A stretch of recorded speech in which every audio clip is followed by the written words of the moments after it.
தஞ்சை பெரிய கோயில் ஆட்டோ நிறுத்தத்தில் சவாரி ஏற்றுவதில் ஏற்பட்ட தகராறில் 2 பெண் ஆட்டோ ஓட்டுநர்கள் ஒருவரை ஒருவர் தாக்கிக் கொள்ளும் காட்சிகள்தான் இவை. தஞ்சை பெரிய கோயிலுக்கு வரக்கூடிய சுற்றுலா பயணிகள் மற்றும் பக்தர்களை பழைய பேருந்து நிலையம், அரண்மனை உள்ளிட்ட பல்வேறு இடங்களுக்கு அழைத்துச் செல்ல ஏதுவாக ஆட்டோ நிறுத்தம் உள்ளது. இந்நிலையில் சவாரி ஏற்றுவதில் 2 பெண் ஆட்டோ ஓட்டுநர்களுக்கிடையே ஏற்பட்ட பிரச்சினை கைகலப்பாக மாறி ஒருவரை ஒருவர் சரமாரியாக தாக்கிக் கொண்டனர். இதனையடுத்து அங்கிருந்த சக ஆட்டோ ஓட்டுநர்களும் காவலர்களும் சண்டையிட்ட பெண் ஆட்டோ ஓட்டுநர்களை விலக்கிவிட்டனர்.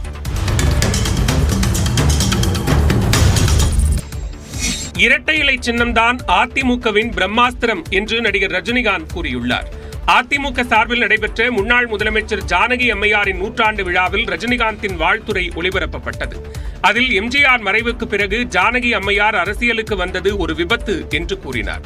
எம்ஜிஆர் மறைஞ்ச பிறகு அவர் அரசியலுக்கு வந்தது அது அரசியல் விபத்து, தட் இஸ் பொலிட்டிக்கல் ஆக்சிடென்ட். அவர் கொஞ்சம் கூட அதில் ஈடுபாடு இல்லை, இஷ்டமே இல்லை. ஒரு சூழ்நிலை ஒரு கைதியாக இருந்து சில பேருடைய வற்புறுத்தி அது அரசியலுக்கு ஒரு சிஎம் ஆனாங்க. இரட்டை இலை சின்னம்தான் அதிமுகவின் பிரம்மாஸ்திரம் எனவும் நடிகர் ரஜினிகாந்த் குறிப்பிட்டார். இது ஏடிஎம்கேவோட ஒரு பிரம்மாஸ்திரம் இந்த இரட்டை இலை.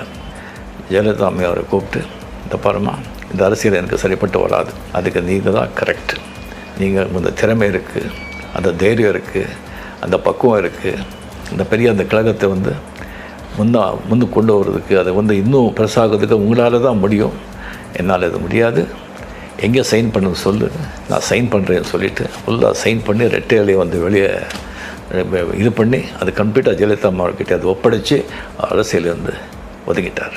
ஜானகி அம்மையாரின் 100ஆண்டு விழாவை விமர்சையாக கொண்டாடும் எடப்பாடி பழனிசாமி மற்றும் அதிமுகவினருக்கு மனமார்ந்த நன்றி தெரிவிப்பதாகவும் நடிகர் ரஜினிகாந்த் குறிப்பிட்டார். அரசியலுக்கு தான் வருவதாக பலரிடம் ஆலோசனை கேட்டபோது அவர்களுடைய கருத்துக்கள் தனக்கு நிம்மதியை இழக்கச் செய்யக்கூடிய வகையில் இருந்ததாக நடிகர் ரஜினிகாந்த் தெரிவித்தார். முன்னாள் முதலமைச்சர் ஜானகி அம்மையாரின் 100ஆண்டு விழாவை ஒட்டி வாழ்த்துரை வழங்கியவர் தான் அரசியலுக்கு வருவதாக அறிவித்த போது நடைபெற்ற சம்பவங்களை நினைவு கூர்ந்தார். நான் 17 அரசியலுக்கு நான் வர்றேன்னு சொன்னேன். அதுக்கப்புறம் நிறைய பேர் சந்திச்சேன், நிறைய பேர் ஆலோசனை சொல்ல வர்றாங்க. அந்த ஆலோசனைலாம் கேட்டால் நாம் அவ்வளோதான், எல்லாத்தையும் எழுந்து நிம்மதி எல்லாமே எழுந்து போயிட வேண்டியதுதான்.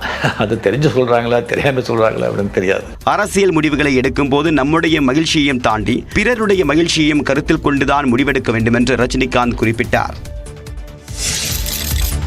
தன்னுடைய ராகவேந்திரா திரைப்படத்தை பார்த்து முன்னாள் முதலமைச்சர் எம்ஜிஆர் வெகுவாக பாராட்டியதாக ஜானகி அம்மையார் கூறியதாக ரஜினிகாந்த் தெரிவித்தார். செய்தி வந்த உடனே நான் போய் பார்த்தேன். நிறைய விஷயம் சில படம் நான் பார்த்ததெல்லாம் பேசிட்டு இருக்கும்போது அவர் சொன்னாங்க, இந்த மாதிரி ராகவேந்திரா படம் பார்த்த பிறகு அவர் எம்ஜிஆர் சார் அவர்கள் சரியா ஒரு 15-20 நிமிஷம் உங்களை பற்றி அந்த படத்தை பற்றி பேசிட்டு இருந்தாங்க. எப்படி ரஜினி இவ்வளோ சாந்தமா, இவ்வளோ அமைதியா, இவ்வளோ அழகா பண்ணியிருக்காரு, ரொம்ப ஆச்சரியம் இது அப்படின்னு ரொம்ப பாராட்டினாரு. திரைப்படங்களில் தான் சிகரெட் பிடிப்பதை விட்டுவிட வேண்டும் என்று எம்ஜிஆர் தன்னிடம் கூற விளைந்ததாக ஜானகி அம்மையார் கூறியதையும் ரஜினிகாந்த் நினைவு கூர்ந்தார்.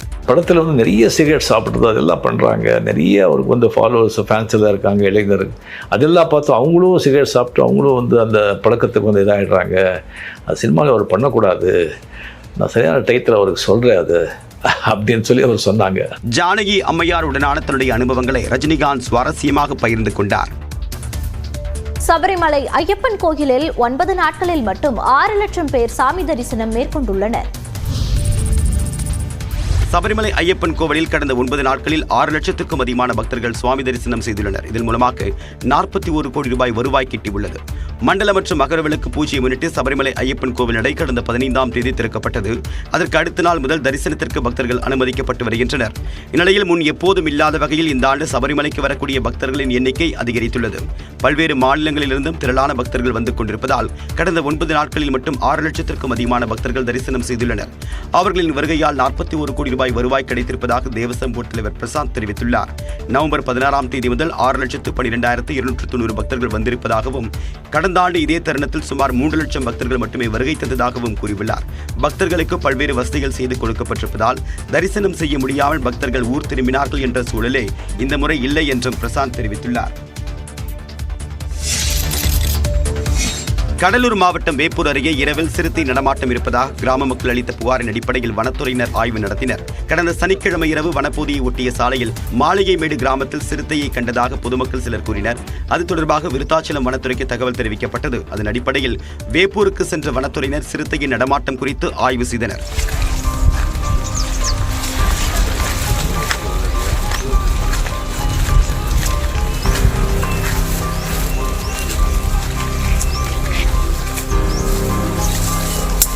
சிறுத்தையின் கால் தடங்கள் எதுவும் இல்லாததை வனத்துறையினர் உறுதி செய்தனர். இதனைத் தொடர்ந்து சிறுத்தை நடமாட்டம் என்ற தகவல் வதந்தி என்றும் பொதுமக்கள் அச்சப்பட தேவையில்லை என்றும் ஒலிபெருக்கி மூலமாக அறிவுறுத்தினர். மாளிகைமேடு பொதுமக்களுக்கு முக்கிய அறிவிப்பு: சிறுத்தை நடமாட்டம் முழுவதும் வதந்தி, மக்கள் யாரும் நம்ப வேண்டாம். வனத்துறையின் அறிவிப்பு. இதன் பிறகே அந்த பகுதி மக்கள் நிம்மதி அடைந்தனர்.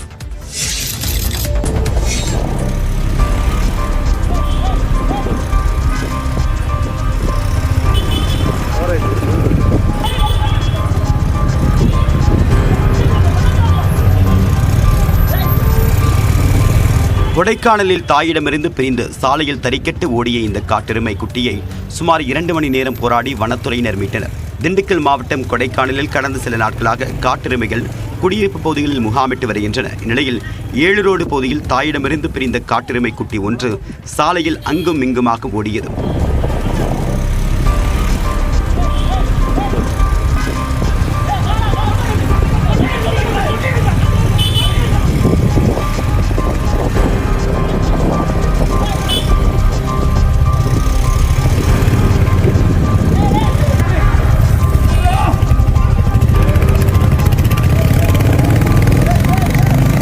சுமார் 2 கிலோமீட்டர் தூரம் துரத்திச் சென்ற வனத்துறையினர் பாதுகாப்பாக மீட்டனர். மேலும் பியர்சோலா வனப்பகுதிக்குள் காட்டெருமை விடப்பட்டது. இதனால் கொடைக்கானல் பிரதான சாலையில் சிறிது நேரம் பரபரப்பு ஏற்பட்டது.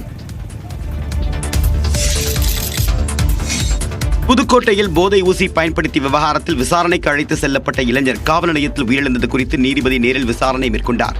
புதுக்கோட்டை பூங்கா நகரில் உள்ள வீட்டில் போதைப் பொருட்கள் விற்பனை மற்றும் போதைப் பொருள் பயன்பாடு இருப்பதாக காவல்துறைக்கு தகவல் கிடைத்தது. இதையடுத்து அங்கு சென்று ஆய்வு நடத்திய காவல்துறையினர் போதை ஊசியில் 13 செல்போன்கள் 6 வாகனங்களை பறிமுதல் செய்தனர். மேலும் அங்கிருந்த 13 பேரை புதுக்கோட்டை நகர காவல் நிலையத்திற்கு அழைத்து சென்று விசாரணை மேற்கொண்டனர்.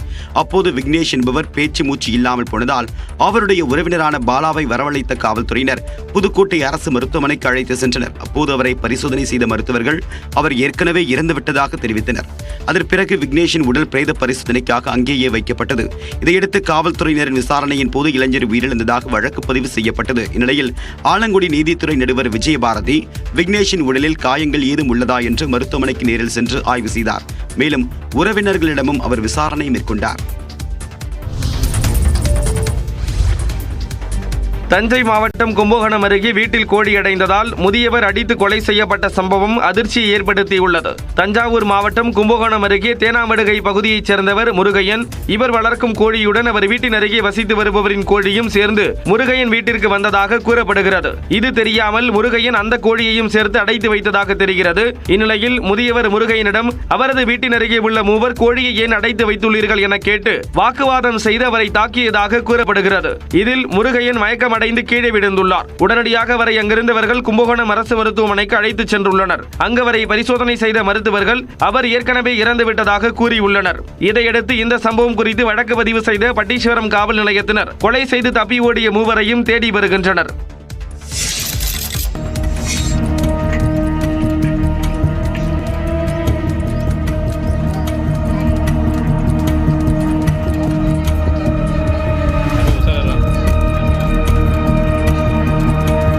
திருவண்ணாமலை மாவட்டத்தில் பித்தளை குடத்திற்குள் சிக்கிக்கொண்ட 5 வயது பெண் குழந்தையின் 2 கால்கள் த்ரில்லிங்காக வெளியே எடுக்கப்பட்ட காட்சிகளே இவை.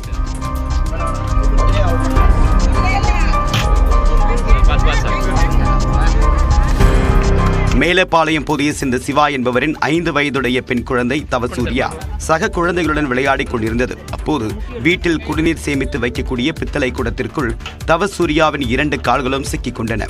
இதனால் குழந்தை வெளியே வர முடியாமல் தவித்த நிலையில் சிவா தீயணைப்பு வீரர்களுக்கு தகவல் தெரிவித்தார். இதையடுத்து அங்கு வந்த தீயணைப்பு வீரர்கள் 2 மணி நேர போராட்டத்திற்கு பிறகு குழந்தையின் கால்களை வெளியே எடுத்தனர். இரும்பு வெட்டுவான் கருவி மூலமாக பித்தளை குடத்தை வெட்டி குழந்தையை மீட்டு பெற்றோரிடம் ஒப்படைத்தனர்.